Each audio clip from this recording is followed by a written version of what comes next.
Miss হবে না আপনার পছন্দের টিভি শো। দেখুন জি5 অ্যাপে একদম ফ্রি।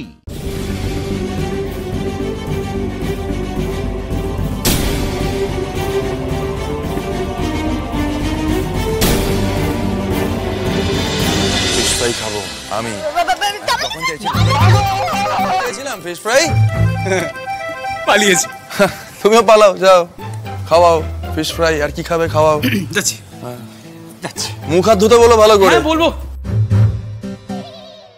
ওলাপু তাড়াতাড়ি আয় মা, আয় 7টা বাজে।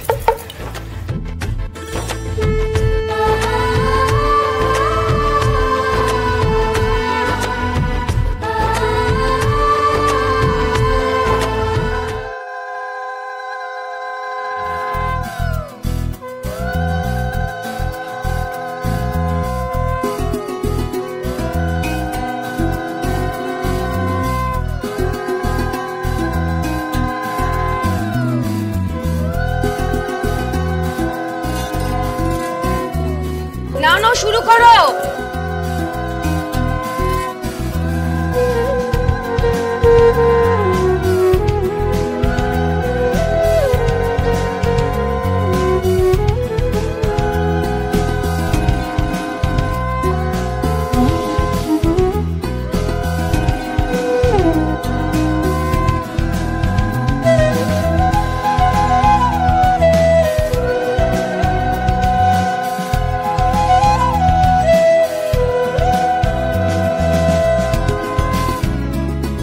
ঝিনুকদি এবার পান পাতাটা সরাও, ছোটদা ভাই ওয়েট করছে তো।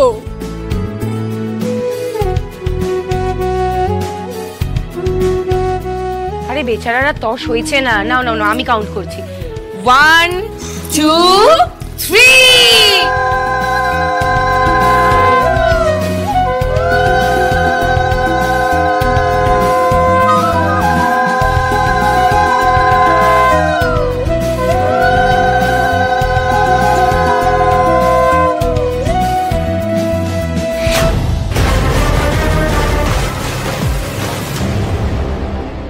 নাও এবার মালা বদল শুরু করো। ভাই আয় চলো।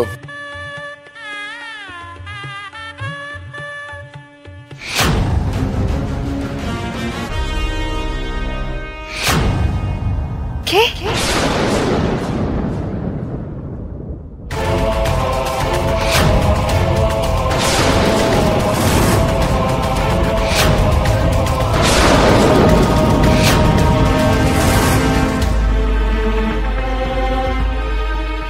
এই সোহাগ প্রদীপ নিয়ে কোথায় যাচ্ছ ফুলকি দাস? ঈশিতা দিদি তুমি? হ্যাঁ আমি।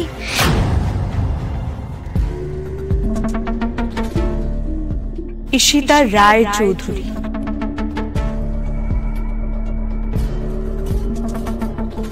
বলছি তমাল, আমার মনে হয় কি তোমাকে এই মালা পরিয়ে আমাকেই বিয়ে করতে হবে। ঈশিতা জাস্ট বেরিয়ে যাও এখান থেকে। কি হয়েছে, কি হয়েছে এখানে? আন্টি ভালো হয়েছে তুমি এসে গেছো। আসলে কি বলো তো, তমালের এই বিয়েটা না আমার সাথে হবে, তোমার বড় মেয়ের সাথে হবে না গো। কারণ কি বলো তো, আমি তো তমালের বিবাহিতা স্ত্রী, আমি তো ঈশিতা রায় চৌধুরী, তাই না বলো? এই ঝিনু অনেক নাটক হয়ে গেছে, প্লিজ ওখান থেকে বেরিয়ে এসো তো। এবার আমার সাথে বিয়ে হবে তমালের, তাই না তমাল?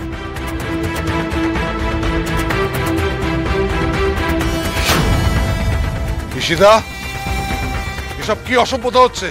অসভ্যতা? অসভ্যতাটা এক্স্যাক্টলি কে করেছে জেঠুমনি? আমাকে দিয়ে জোর করে ডিভোর্স পেপারে সাইন করিয়ে তমালের আবার অন্য বিয়ে দিচ্ছ, এটাই তোমাদের সভ্যতা? মুখ সামলে কথা বলো ঈশিতা, মাস্টারমশাইয়ের মুখের উপর কথা বলছো তুমি, লজ্জা করে না তোমার? কাকে কি বলছো মা? ওর যদি এইটুকু লজ্জা থাকতো এভাবে বিয়ের আসরে চলে আসতো। আমাকে নির্লজ্জ কে করে তুলেছে লাবুদি? ইনফ্যাক্ট মুখ লোকানো তো তোমাদের উচিত, তাই না? আমার আজকে এই অবস্থার জন্য দায়ী রায় চৌধুরী পরিবার। এই ঝিনুক দাস, অনেকক্ষণ ধরে বলছো ওখান থেকে সরে এসো, সরে এসো বলছি, নাহলে টেনে বের করবো কিন্তু এবার। ব্যাস, অনেক হয়েছে। লিসেন ঈশিতা, তমাল তোমার সঙ্গে হওয়া বিয়েটাকে মানে না, আর অফিসিয়ালি তোমাদের ডিভোর্সও হয়ে গেছে। এখন হঠাৎ তমালকে বিয়ে করার জন্য তুমি এত ডেসপারেট কেন হচ্ছ?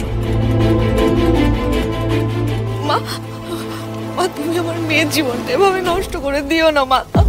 আমি মা, তুমি কার সামনে হাত জোড় করছো? কার সামনে? হাত নামাও।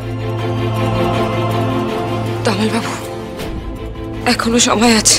আবার এ কথা বলছো? দেখো ঝিনুক, এমনিতে আমি ঠান্ডা প্রকৃতির ছেলে, এসব কথা বলে আমার মাথাটা গরম করে দিও না। ঈশিতা, বেরিয়ে যাও এখান থেকে, জাস্ট গেট আউট। জেঠুমনি, বাবা, ঈশিতাকে ঘাড় ধাক্কা দিয়ে বাইরে বার করার ব্যবস্থা করো। সিরিয়াসলি তোমার? তাহলে তো এবার আমাকে মরে যেতে হবে, কিন্তু আমি একা মরব না। আমি বললে সবাইকে নিয়ে মরব, কারণ তমালকে আমি অন্য কারোর হতে দেব না। আর আমার মৃত্যুর জন্য দায়ী হবে পুরো রায়চৌধুরী পরিবার।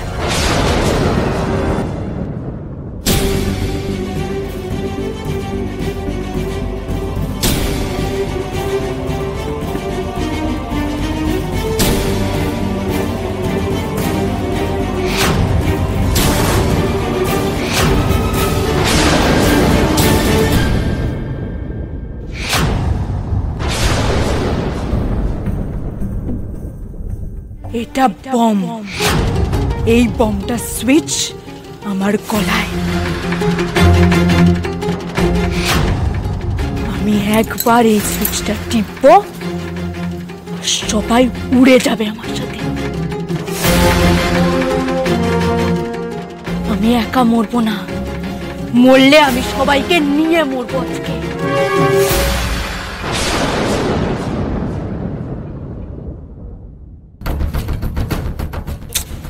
পালিয়ে গেল, আমি 3 গুনবো। ঈশিতা, কাম ডাউন। ঈশিতা, ঈশিতা, তোমার মাথাটা কি খারাপ হয়ে গেছে? তমাল রিল্যাক্স। হ্যাঁ, ঈশিতা, ঈশিতা, ঈশিতা, কথাটা বোঝার চেষ্টা করো। তুই ঈশিতা, না না না না ঈশিতা না।